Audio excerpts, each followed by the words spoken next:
하나님 말씀 봉독하도록 하겠습니다. 데살로니가후서 3장 6절에서 15절까지 말씀 우리 한 절씩 교독하시도록 하겠습니다. 데살로니가후서 3장 6절에서 15절까지 말씀 우리 한 절씩 교독하겠습니다. 6절 말씀 제가 먼저 봉독합니다. 형제들아, 우리 주 예수 그리스도의 이름으로 너희를 명하노니 게으르게 행하고 우리에게서 받은 전통대로 행하지 아니하는 모든 형제에게서 떠나라. 어떻게 우리를 본받아야 할지를 너희가 스스로 아나니 우리가 너희 가운데서 무질서하게 행하지 아니하며 누구에게서든지 음식을 값없이 먹지 않고 오직 수고하고 애써 주야로 일함은 너희 아무에게도 폐를 끼치지 아니하려 함이니 우리에게 권리가 없는 것이 아니요 오직 스스로 너희에게 본을 보여 우리를 본받게 하려 함이니라. 우리가 너희와 함께 있을 때에도 너희에게 명하기를 누구든지 일하기 싫어하거든 먹지도 말게 하라 하였더니 우리가 들은즉 너희 가운데 게으르게 행하여 도무지 일하지 아니하고 이를 만들기만 하는 자들이 있다 하니 이런 자들에게 우리가 명하고 주 예수 그리스도 안에서 권하기를 조용히 일하여 자기 양식을 먹으라 하노라. 형제들아, 너희는 선을 행하다가 낙심하지 말라. 누가 이 편지에 한 우리 말을 순종하지 아니하거든 그 사람을 지목하여 사귀지 말고 그로 하여금 부끄럽게 하라. 그러나 원수와 같이 생각하지 말고 형제같이 권면하라. 아멘. 옆에 분 한번 인사하실 때 잘 오셨습니다. 은혜 많이 받읍시다. 옆에 분 한번 인사해 주시기 바랍니다. 감사합니다. 이제 데살로니가후서 이제 마지막 부분인데요. 사도 바울은 자신이 개척하고 얼마 있지 못하고 나올 수밖에 없었던 참 아픈 손가락 중에 하나였던 이 데살로니가 교회가 잘 성장하기를 원했습니다. 자, 그러기 위해서는요, 성도들이 신앙이 자라나야 됩니다. 믿음이 좋아야 됩니다. 다른 말로 교회 생활을 잘해야 되는데 사도 바울이 마지막에 이 편지를 마무리하면서요, 자, 너희들이 어떻게 신앙생활 해야지, 교회 생활 해야지 너희들이 신앙이 잘 자라고 또 교회 가운데 든든히 서갈 수 있는지 그 비결에 대해서 또 주의해야 될 것에 대해서 6가지로 말씀을 하고 있는데요. 자, 지난 시간과 이번 시간에 이어서 6가지를 한번 살펴보도록 하겠습니다. 지난 시간에 3가지를 먼저 살펴보았습니다. 우리가 신앙생활 하면서 교회 생활 특별히 하면서 내 신앙이 내가 시험 들거나 또 내 신앙이 떨어져 나가는 것이 아니라 교회 안에서 신앙생활 잘 할 수 있도록 또 신앙이 빨리 신앙이 잘 성장할 수 있도록 건강하게 신앙생활 할 수 있는 비결 우리 6가지를 우리 본문을 통해서 살펴보겠는데요. 지난 시간에 3가지를 살펴보았습니다. 첫 번째는요, 신앙생활 하면서 게으르지 말아야 된다라는 게 첫 번째 교훈인데요. 자, 6절 말씀 우리 다 같이 한번 읽어보겠습니다. 시작. 형제들아, 우리 주 예수 그리스도의 이름으로 너희를 명하노니 게으르게 행하고 우리에게서 받은 전통대로 행하지 아니하는 모든 형제에게서 떠나라. 오늘 본문 6절 말씀에 게으르게 행하는 자들에게서 떠나라. 이 배우지 말라는 겁니다. 다른 말로 부지런한 신앙생활을 하라라는 그런 뜻입니다. 데살로니가 교회의 문제 중에 하나가 뭐냐면 종말론에 빠진 겁니다. 자, 종말 신앙은 예수님께서 곧 오신다라는 종말 신앙은 이건 문제가 되지 않습니다. 우리가 항상 신앙생활 하면서 주님 곧 오실 거야 라는 준비하는 마음으로 살아가는 것 중요합니다. 그런데 데살로니가 교인들은요, 종말론에 빠져버린 거예요.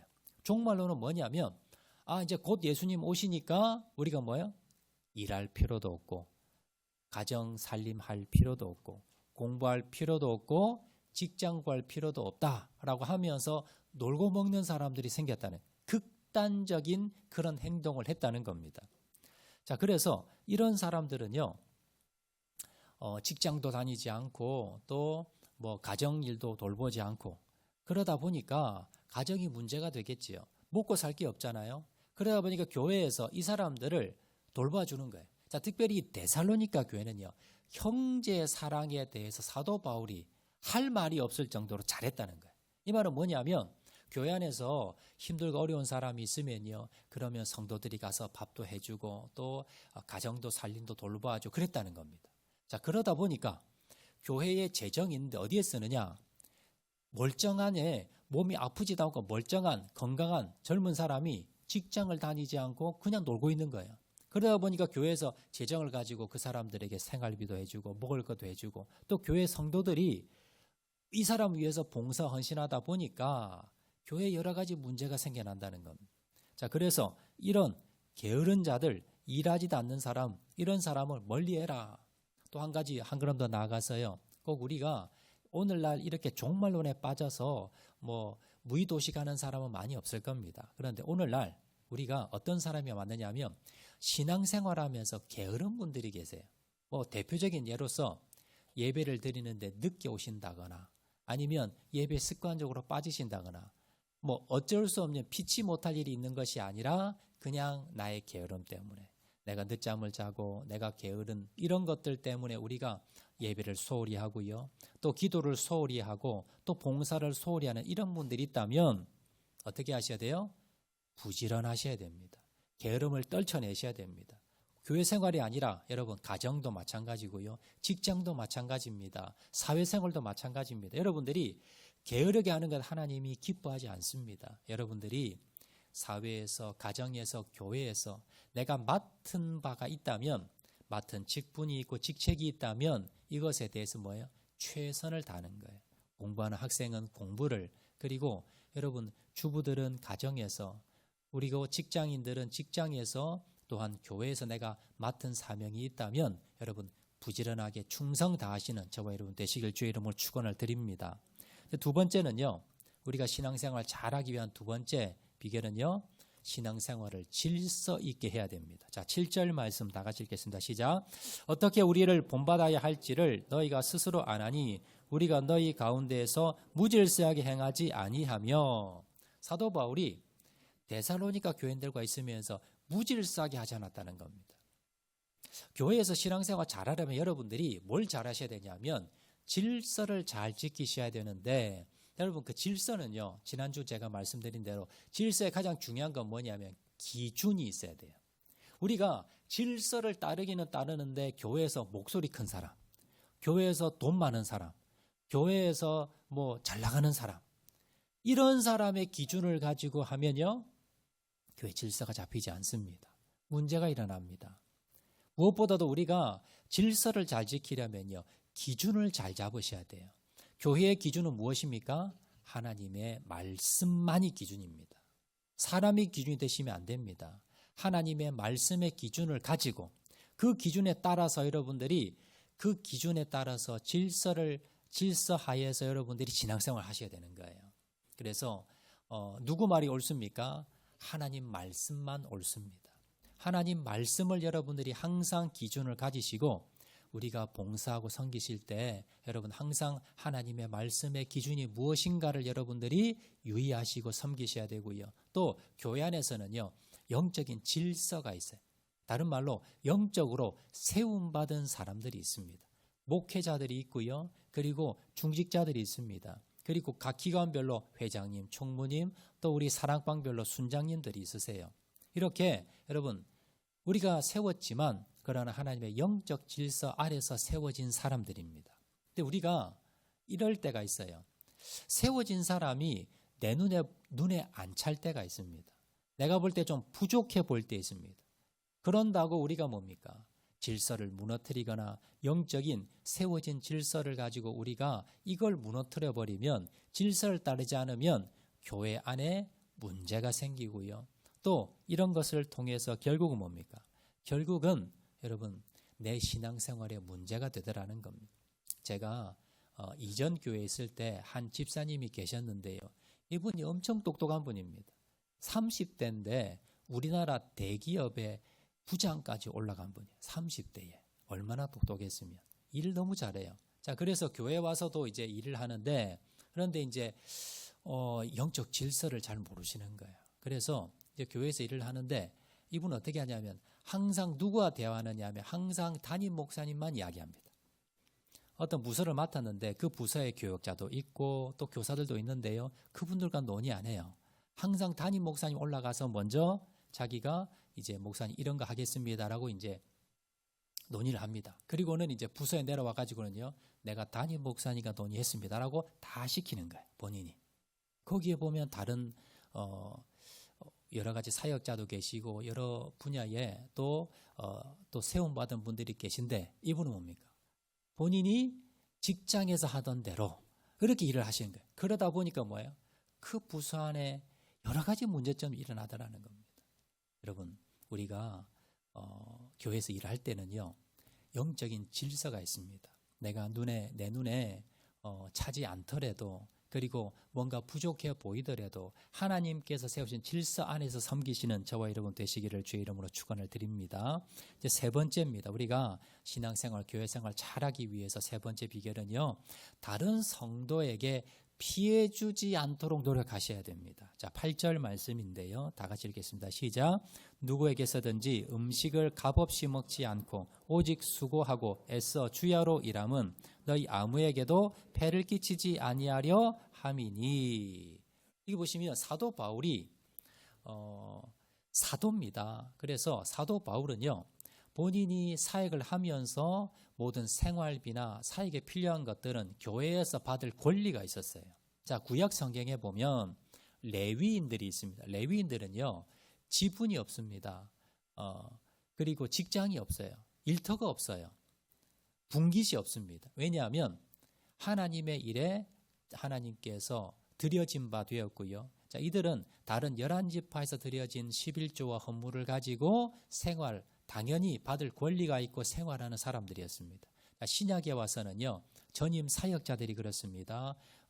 신약 성경에 보면 사도들이 있는데요. 사도들은 다른 일을 하지 않습니다. 교회에서 다른 성도들이 드리는 11조와 헌금을 가지고 당연히 받을 권리가 있으며 생활을 하면서 교회 사역에 전적으로 전임 사역자로 그렇게 쓰임을 받았습니다.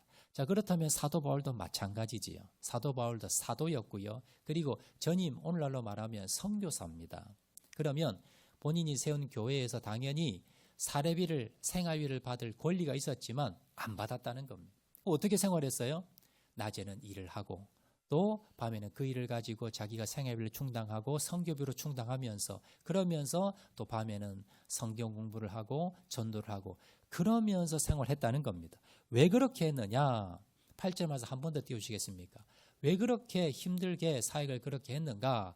하반절에 너희 아무에게도 폐를 끼치지 아니하려 함이니, 저 폐를 끼치지 아니하려 함이라는 것은 무엇이냐면, 사도 바울이 이제 개척하고 선교하면서 이제 교회가 생겨나게 되는데요. 자, 대부분 교회가 재정적으로 영세합니다. 그리고 또 신앙이 어린 성도가 많아요. 그런데 그 중에서 사도 바울이 그들이 드린 헌금을 가지고 생활비로 쓰거나 선교비로 쓰다 보면 이들 가운데 믿음이 연약한 사람 중에 그걸 받아들이지 못하고 시험 드는 성도가 있을 거라는 겁니다. 그 성도들에게 피해 끼치야, 결국은 믿음이 약하고 연약한 성도에게 시험 들지 않게 하기 위해서 사도 바울은 뭡니까? 당연히 내가 생활비를 받을 권리가 있음에도 불구하고 안 받았다는 겁니다. 여러분, 이것이 교회 생활의 원리입니다. 신앙이 좋은 사람들은요, 먼저 교회 등록한 사람들은 여러분 나중에 등록한 사람, 또 새신자들, 믿음이 연약한 성도를 위해서요, 내가 할 수 있지만 어떻게 해요? 내가 하지 않는 겁니다. 내가 할 권리가 있지만 내가 하지 않는 겁니다. 요즘 교회에서 여러분, 오늘날 교회에서 제일 많이 시험되는 건 뭐냐면 말입니다. 말. 교회에서 뭐 폭행이 일어나고 사기가 일어나고 뭐 이런 거는 금전적인 사고이나 그거는 극히 드문 사항인데, 주로 대부분 많이 일어나는 것이 뭡니까? 주로 시험되는 것은 말 때문에. 말에 상처를 주고 또 말을 통해서 다른 사람에게 여러분 여러 가지 악영향을 주면서 그 말 한마디에 상처받고 아픔을 받아서 교회를 떠나는 사람들이 너무 많습니다. 특히 믿음이 연약한 사람들. 그래서 여러분들이 교회에서는요, 여러분, 교회에서 뭐 내가 편하게 말하지, 절대 그렇지 않습니다. 교회는요, 영적 전쟁터 중에 최전방입니다. 왜냐하면 사단이 여러분 교회 다니지 못하게, 신앙생활하지 못하게 가장 많이 발악을 하는 곳이 바로 교회예요. 그래서 여러분들이 교회 가운데에서 말을 정말 조심하셔야 돼요. 여러분들이 내 말 한마디로 상대편이 어떤 반응이 일어날까 항상 유의하시고 말씀하셔야 돼요. 그래서 여러분 다른 사람에 대해서 농담이라도 여러분 그냥 친하다는 의미에서 다른 사람에게 흉을 보거나 부정적인 말을 하거나 여러분 농담이라도 여러분 듣기 싫은 말 하거나 이걸 뭡니까? 절대 하시면 안 됩니다. 그리고 교회에서는요 여러분 칭찬의 말 그리고 또 격려의 말 또 세워주는 말들 위로의 말들 믿음의 말들 이런 말들만 하셔야 돼요. 우리가 친하다고 여러분 가깝다고 여러분들이 농담이나 아니면 여러분들이 듣기 싫은 말들 좋지 않는 말들 한마디가 여러분 상대편에게는요 여러분 그 사람의 신앙을 무너뜨릴 수도 있다는 것 여러분 주의하시고 또 여러분들이 신앙생활 하시면서 행동에 조심하셔야 됩니다. 우리가 여러 사람들이 같이 있다 보니까 여러분 다른 사람들에게 피해가 갈 수가 있어요. 그래서 여러분들 다른 사람에게 피해가는 행동 하지 마셔야 됩니다. 저희 교회는 문제점 중에 하나가 뭐였냐면 성도님들 중에 본인의 성경책이나 본인의 개인적인 가방, 물건들을 교회에 두고 가시는 분이 많았습니다. 한두 분이면 괜찮은데 이게 한 20, 30명이 넘어갔어요. 그러다 보니까 교회 예배드리러 오더라도 본인 자리가 있고요. 그리고 그 자리가 자기 자리가 되어버리고 다른 사람들이 다른 시간에 예배드리고 싶어도 앉지를 못하는 겁니다. 그리고 내 자리라는 그런 생각이 들게 되고 서로가 뭡니까? 불편해지는 일들이 있어 나더라는 거예요. 물론 여러분 무겁게 들고 다니는 게 불편하셔서 두고 다닐 수는 있지만 이것이 뭡니까? 다른 믿음이 약한 새로운 성도들에게 피해가 가더라는 거예요. 그래서 우리 교회 뒤편에 사물함을 만들었어요. 그것을 보관하도록 했습니다. 이것이 뭐냐면 다른 성도에 대한 배려입니다. 다른 성도들이 혹시 불편해하지 않을까? 여러분들이 예배드리면서도 그리고 여러분들이 여러분 식당에 식사를 하시고 또 여러 가지 여러분들이 기도하실 때마다 여러분 조심하셔야 돼요. 그리고 특별히 여러분들이 모임 하시잖아요. 전도의 모임이나 아니면 여러분 사랑방 모임 하시는데 가장 피해 중에 뭐냐면 늦게 오는 겁니다. 나 때문에 다른 사람 다 기다리게 만드는 거예요. 이게 뭐예요? 이게 큰 여러분 피해를 주는 겁니다. 그래서 여러분들이 항상 뭡니까? 다른 사람 배려하시고 특별히 말에서 배려하시고요. 행동에서 배려하시고 혹시나 내 하나 행동 때문에 믿음이 약한 옆에 있는 성도가 시험 들지 않도록 항상 유의하시고 폐를 끼치지 않는 신앙생활 하시는 저와 여러분 되시기를 주의 이름으로 축원을 드립니다. 자, 이제 이거 세 가지 지난 시간에 세 가지 살펴보았고요. 오늘 이 시간에 다시 추가로 세 가지를 더 살펴보도록 하겠는데요. 자, 네 번째입니다. 네 번째 화면 보시고 우리 다 같이 읽어볼까요? 시작. 일을 만드는 자가 되지 말고 일을 해결하는 자가 되어야 합니다. 자, 11절 12절 말씀 우리 다 같이 읽겠습니다. 시작. 우리가 들은즉 너희 가운데에 게으르게 행하여 도무지 일하지 아니하고 일을 만들기만 하는 자들이 있다 하니 이런 자들에게 우리가 명하고 주 예수 그리스도 안에서 권하기를 조용히 하고 자기 양식을 먹으라 하노라. 앞에도 제가 설명드린 대로 종말론에 빠진 성도가 있었어요. 이 종말론에 빠지다 보니까 이분들은 직장도 다니지 않고 가정도 내팽개치고 그리고 종말론에 빠져서 그렇게 뭡니까? 아무 일도 하지 않는 겁니다. 그러다 보니까 옆에 있던 다른 성도들이 이 사람들을 섬겨야 돼요. 봉사하면서 이분들에게 밥도 해주고 이분들을 섬기고 봉사하다 보니까 하지 않아도 되는 일이 생겨났다는 거예요. 교회에서 전도하고 예배드리고 봉사하고 헌신하고 성비하고 이런 것들 당연히 해야 되는데 굳이 하지 않아도 되는 몸이 아프고 또 너무나 가정이 힘들고 어려운 분들 도와주는 건 해야 돼요. 교회에서. 그렇지만 이분 몸도 멀쩡하고요. 얼마든지 일할 수 있음에도 불구하고 종말론에 빠져서 게으르게 일하지 않고 있다는 거예요. 그러니까 이분들까지 섬기다 보니까 교회 재정도 축인하고 교회 봉사자들도 이들에게 매여 있으니까 다른 일을 못하더라는 겁니다. 그래서 이런 사람들을 향해서 뭐라고요? 일을 만드는 사람. 교회에서 굳이 안 해도 되는데 이 사람 때문에 일이 만들어진 거예요. 그래서 이런 사람들 이렇게 행동하지 말라. 다른 말로요. 일을 만들지 말고 일을 해결하는 사람이 되라 라고 말씀하고 있더라라는 겁니다. 여러분 성경에 보면요. 그런 경우가 많이 있습니다. 초대교회에 보면요. 대표적인 사람이 아나니아와 삽비라 부부입니다. 사람들이 이제 전 재산을 팔아서 이렇게 사도들에게 이렇게 드리게 됩니다. 교회에 이렇게 헌금하게 되는데요. 그러면서 칭송을 받자 이 아나니아 삽비라 부부가 욕심이 생긴 거예요. 그래서 전 재산은 팔았습니다. 근데 이걸 다 드리려니까 욕심이 나는 거예요. 그래서 절반을 숨겨놓습니다. 그리고는 절반을 가지고 사도들에게 발 앞에 놓으면서요. 전 재산을 저도 헌금하겠습니다라고 드린 거예요. 그런데 그 거짓말이 들통이 나게 되고요. 결국 여러분 이 아나니아와 삽비라 부부는요. 하나님의 큰 벌을 받게 됩니다. 그런데 이 사건을 통해서 이 사도들에게도 상처가 되고요. 교회 부흥되어져 가는 그 교회 가운데도 찬물을 끼얹는 그런 경우가 생기게 되더라는 겁니다. 이 사도들이 지금 성도들에게 특별히 아나니아와 삽비라 부부에게 전 재산을 팔아서 헌금하라고 강요한 적도 없고 그렇게 권면한 적도 없습니다.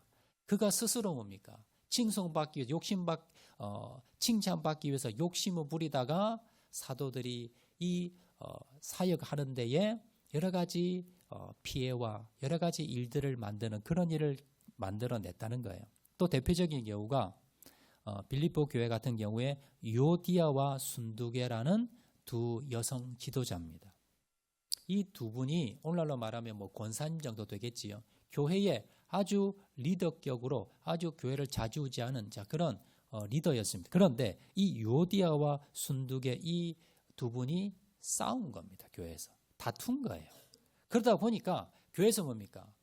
굳이 하지 않아도 되는 이 두 사람의 갈등 때문에 여러 가지 교회 일들이 일어나게 되고요. 그래서 이 빌립보 교회에서 사역을 하고 성도들 가운데 이 두 분을 화해시키고 이 갈등 문제 때문에 여러 가지 일들이 만들어지게 되었더라라는 겁니다. 반대로요. 초대교회에 문제를 해결하는 사람들도 있었습니다. 자, 초대교회 문제 중에 하나가 뭐냐면 구제 문제입니다. 자, 히브리파 과부와 헬라파 과부가 있었어요. 이 사람들은 서로 뭡니까? 언어가 달랐기 때문에 서로 원래 말을 썼던 히브리파 사람들이 구제에 많이 이제 들어가게 되는데 대신에 헬라파 과부는 헬라말을 쓰기 때문에 이 아마 소통이 잘 안 됐던 것 같아요. 그래서 구제 자꾸 빠지는 일이 생겼습니다. 자, 그래서 이걸 가지고 원망이 들고 교회 시험거리가 된 거예요. 그러다 보니까 지금 사도들이 이 구제 문제까지 다 하고 있었는데 이것을 할 만한 여력이 생기지 않는 겁니다. 성도들이 많다 보니까. 그래서 이 문제를 어떻게 해결할까 하다가 7 집사를 뽑습니다. 그리고 7 집사에게 그 일을 맡깁니다. 자, 그러자 7 집사가 문제되지 않도록 이 문제를 해결을 해요. 그러다 보니까 사도들이 뭡니까? 말씀을 전하고 기도하는데 사역하는데 전념할 수 있게 되었다는 겁니다. 이 7 집사는요. 이 일을 해결하는 사람입니다. 앞에서 말씀드렸던 여러분 아나니아와 삽비라 부부, 유오디아와 순두계 이런 분들은 뭡니까? 일을 만드는 분들이에요. 여러분 돌아보시기 바랍니다. 나는 어떤가? 나는 교회의 일을 해결하는 사람인가? 아니면 하지 않아도 되는 일인데 만들어내는 사람인가? 교회에서 이렇게 갈등이 있을 수 있어요. 성도들 간에 이렇게 다툼과 갈등, 이렇게 싸움이 일어나면 그걸 해결하기 위해서 목회자들도 신방을 해야 되고요. 또 권면을 해야 되고 거기에 딸린 여러 성도들 가운데 여러 가지 불편하고 이것 때문에 뭡니까? 여러 가지 일들이 만들어집니다. 굳이 이런 일은 교회에서 하지 않아도 되는 일입니다. 그런데 여러 가지 하지 않아도 되지만 나의 그 불찰 때문에 나의 잘못된 행동이나 말이나 이런 것들 때문에 여러 가지 갈등도 일어나고 그걸 해결하기 위해서 또 교회에서 그곳에 또 일을 만드는 그 일을 또 해결해야 되고 이런 것 때문에 교회가 많은 어려움을 당할 수 있다는 거예요. 그래서 여러분 돌아보시면서 나는 일을 만드는 사람인가 아니면 일을 해결하는 사람인가 여러분들 돌아보시면서 일을 만드는 사람이 아니라 일을 해결해 나가는 저와 여러분 되시기를 주의 이름으로 축원을 드립니다. 5번째입니다. 5번째 우리가 신앙생활 잘하기 위해서 우리 교회가 든든히 서가기 위해서는요. 주의될 것 5번째 화면 보시고 다 같이 읽어볼까요? 시작. 주의를 하다가 낙심하지 말아야 합니다. 자, 13절 말씀입니다. 13절 다 같이 읽어볼까요? 시작. 형제들아 너희는 선을 행하다가 낙심하지 말라. 자, 신앙생활 하다가 좀 신앙생활 오래 하다 보면요. 어떤 일이 일어나느냐. 처음에 우리가 예수님 믿고 열심히 신앙생활 합니다. 그런데 오랜 신앙생활 하다 보면요. 특별히 봉사하고 헌신하는 분들 보면 낙심할 때가 있다는 겁니다. 낙심이 들어온다는 겁니다. 왜 낙심을 할까요? 크게 보면 두 가지입니다. 내가 성도를 위해서, 특별히 성도들을 위해서 열심히 헌신하고 봉사했습니다. 그런데 그 상대편이 고마워하지 않는 거예요. 당연히 여기는 거예요. 나는 안 해도 되지만 내가 정말 하나님의 사랑으로 내가 그분을 정말 잘 섬겼어요. 근데 반응이 어떻느냐 하면 나 당연히 받을 거 받았는데 라는 반응이 올 때 우리가 좀 섭섭합니다. 낙심이 됩니다. 또 한 걸음 더 나가서요. 뭐 그냥 고마운 걸 모를 정도만 돼도 되는데 이분이 나중에 나를 모함을 하는 거예요. 나는 그분을 위해서 정말 잘 섬겨주었는데 오히려 뭡니까? 적반하장으로 나를 모함을 하고 나를 공격하고 유언비어를 만들어버린 거예요. 물론 나에게 내 얼굴에 면전에 대놓고 하진 않지만요. 제 3자를 통해서 둘러 들어오는데 뭐라 그러냐면 나는 정말 없는 살림에 정말 내가 아껴서 그분을 위해서 귀한 걸 드렸어요. 근데 나중에 들려온 소리가 뭐 이렇게 하찮은 걸 나에게 주냐 이런 소리가 들리는 거예요. 그러면서 나에 대해서 하지도 않은 말들, 하지도 않은 행동들에 대해서 나에 대해서 뭡니까? 말들이 들려옵니다. 자, 그러면 여러분 무슨 생각이 들어요? 아, 이건 내려놓아야지. 아니 내가 안 할 거야. 이제 내 이 사역 안 할 거야. 그런 생각이 든다는 거예요. 이게 뭡니까? 낙심입니다.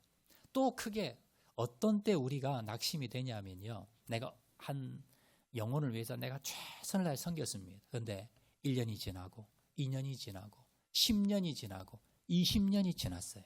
그런데 그 영혼의 변화가 없습니다. 그 영혼을 정말 영혼을 위해서 내가 아니면 전도 대상자가 있어서요. 아니면 믿음이 연약한 우리 성도가 있어서 그 성도를 위해서 내가 정말 섬기면 정말 좀 믿음이 자라나고 변화가 되고 하면 보람을 느끼잖아요. 그런데 아무리 섬겼는데도 변화가 없어요. 오히려 믿음이 더 떨어지는 것 같아요. 더 문제를 일으킵니다. 전도 대상자가 있는데 내가 그렇게 수십 년을 섬기고 기도했는데도 전혀 변화가 없어요. 그러면 내 마음에 무슨 생각이 듭니까? 낙심이 듭니다. 절망이 듭니다. 내가 이거 계속 해야 되는가라는 생각이 든다는 거예요. 여러분 그런데 여러분 중요한 것은 뭐냐면요. 우리가 교회에서 섬길 때 여러분 자세가 중요합니다. 내가 왜 섬깁니까?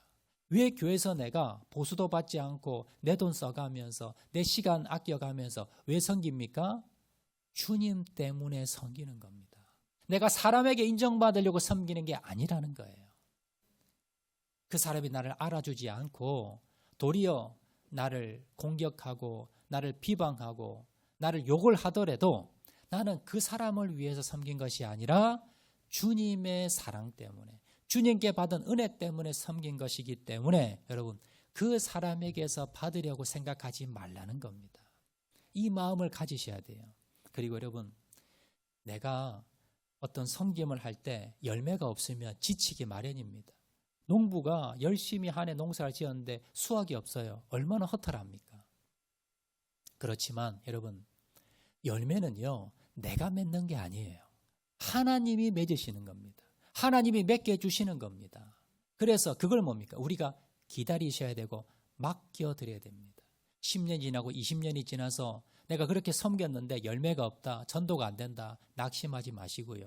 하나님의 때에 하나님의 방법으로 하나님이 맺히시는 겁니다.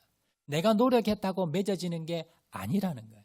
이 두 가지를 여러분 기억을 하셔야 됩니다. 자, 그래서 성경이 이렇게 말씀하지요. 자, 갈라디아서 6장 9절 말씀, 고린도전서 15장 58절 말씀 다 같이 읽겠습니다. 시작. 우리가 선을 행하되 낙심하지 말지니 포기하지 아니하면 때가 이름에 거두리라. 그러므로 내 사랑하는 형제들아 견실하며 흔들리지 말고 항상 주의 일에 더욱 힘쓰는 자들이 되라. 이는 너희 수고가 주 안에서 헛되지 않을 줄을 알미라. 주님께서 뭐라고 말씀하십니까? 낙심할 때가 있지만 그러나 뭡니까? 포기하지 말라는 거예요. 때가 이름에 거두려. 그 때가 누구 때입니까? 하나님의 때입니다. 우리가 여러분 영혼들이 열매가 맺혀지지 않는다고 낙심하지 마시고 하나님의 때 하나님의 방법으로 열매 맺으실 겁니다. 그리고 이는 너희 수고가 주 안에서 헛되지 않은 줄을 알미라. 여러분들이 주님 바라보고 섬길 때 때로는 여러분 좋지 않은 말을 듣고 오해를 당하고 그리고 열매가 맺어지지 않는다 하더라도 이것이 뭡니까? 헛되지 않는다는 거예요. 지금은 변화도 없고 그리고 나의 성기가 나의 헌신과 봉사가 이게 무슨 소용이 있을까라는 생각이 들지만 그러나 주님께서는 뭡니까? 이것이 주님의 때의 방법으로 열매 맺을 것이기 때문에 이것이 결코 헛된 일이 아니다라는 것을 여러분 기억을 하시고 때로는 낙심이 들고 절망이 든다 하더라도 여러분 이 말씀을 기억하면서 주님 바라보시고 섬기시는 저와 여러분 되시기를 주의 이름으로 축원을 드립니다. 마지막 6번째입니다. 화면 보시고 한번 읽어볼까요? 시작. 말씀에 순종하지 않는 사람을 주의해야 합니다. 자, 14절 15절 말씀입니다. 다 같이 읽어보겠습니다. 시작. 누가 이 편지에 한 우리 말을 순종하지 아니하거든 그 사람을 지목하여 속이지 말고 그로 하여금 부끄럽게 하라. 그러나 원수와 같이 생각하지 말고 형제같이 권면하라. 여러분 교회는 다양한 사람들이 모여 있습니다. 믿음이 좋은 사람도 있고 믿음이 연약한 사람도 있습니다. 그래서 여러분들이 뭘 조심하셔야 되냐면 여러분 신앙생활 하는데 누구를 가까이 하느냐에 따라서 그 사람의 신앙이 달라집니다. 어떤 사람들을 가까이 되느냐, 특별히 어떤 사람들을 가까이 하지 말아라 하느냐. 이 편지에 한 우리말을 순종하지 아니하는 사람들, 하나님의 말씀에 대해서 신앙생활에 대해서 항상 부정적인 사람들이 있어요. 항상 불평을 하는 사람이 있어요. 물론 우리 모두가 어떤 것에 대해서 평가하고 또 어떤 것에 대해서 잘잘못을 이야기할 수 있지만 우리가 자세히 보면요. 습관적으로 불평하고 부정적으로 말하고 그리고 여러 가지 뭡니까? 문제를 일으키는 이런 분들이 계세요. 근데 이런 분들과 내가 가까이 하잖아요. 그러면 내 신앙 자체가 여러분 자라지 않습니다. 건강하게 나가지 않습니다. 그래서 항상 믿음의 말을 하고요. 건강한 신앙을 가지고 그리고 하나님의 말씀에 따라서 순종하려고 하나님의 말씀에 따라서 나아가려고 하는 사람들, 성도들 이런 분들과 뭡니까? 가까이 하셔야 됩니다. 항상 어떤 문제에 대해서 항상 문제의식을 가지고 그리고 어떤 문제에 대해서 항상 부정적인 그리고 하나님 말씀에 대해서 비판적인 그런 습관적인 자들이 있다면 여러분 어떻게 하셔야 돼요? 여러분 가까이 하지 말기를 바라는데요. 그러나 어떻게 합니까? 원수같이 생각하지 말라라고 말씀합니다. 형제같이 권면하라는 겁니다. 내 마음에 그분에 대해서 미워하는 마음 그리고 감정적인 마음을 가지지 말라는 거예요. 그래서 그분들과 갈등을 일으키지 말아라라는 겁니다. 왜냐하면요. 그분이 잘못돼서가 아니라 뭐예요? 교회 가운데 앞에서 말씀드렸듯이 영적인 전쟁터입니다. 나의 신앙을 무너뜨리기 위해서 내 신앙이 자라나지 않게 하기 위해서 여러 가지 사단과 뭡니까? 여러 가지 악한 그러한 자들이 많이 있습니다. 그래서 우리가 뭡니까? 그러한 곳에 우리가 넘어지지 않도록 조심하라라는 겁니다. 자, 말씀 맺도록 하겠습니다. 오늘 본문을 통해서요. 지난 시간과 이번 시간을 통해서 6가지 권면의 말씀이 있었습니다. 자, 화면 한번 띄워주시기 바랍니다. 6가지. 첫 번째는요. 우리가 신앙생활 잘하기 위해서는요. 신앙생활에 게으르지 말아야 됩니다. 두 번째는요. 신앙생활에 뭡니까? 질서를 지키셔야 돼요. 교회 안에서. 그리고 세 번째는요. 다른 성도들에게 피해를 주지 않도록 노력하셔야 돼요. 네 번째는요. 일을 만드는 사람이 아니라 일을 해결하는 사람이 되셔야 됩니다. 다섯 번째는요. 주의를 하다가 낙심하지 말아야 됩니다. 여섯 번째는요. 순종하지 않는 사람들이 있다면 우리가 좀 멀리 하셔야 돼요. 그렇지만 그들에 대해서 뭡니까? 원수같이 생각하지 말고 그들을 위해서 기도하라. 이것이 우리가 교회생활, 신앙생활 잘하기 위한 우리 교회가 건강한 교회가 되기 위한 6가지 교훈입니다. 이 6가지 교훈을 여러분 잘 마음에 새기시고 여러분 신앙 가운데 믿음 가운데 주님 오실 때까지 여러분 믿음생활, 신앙생활 잘 하시는 저와 여러분 되시기를 주의 이름으로 축원을 드립니다. 자, 우리 말씀 생각하면서 우리 찬양하도록 하겠는데요. 우리를 사용하셔서 우리 다 같이 한번 찬양하도록 하겠습니다.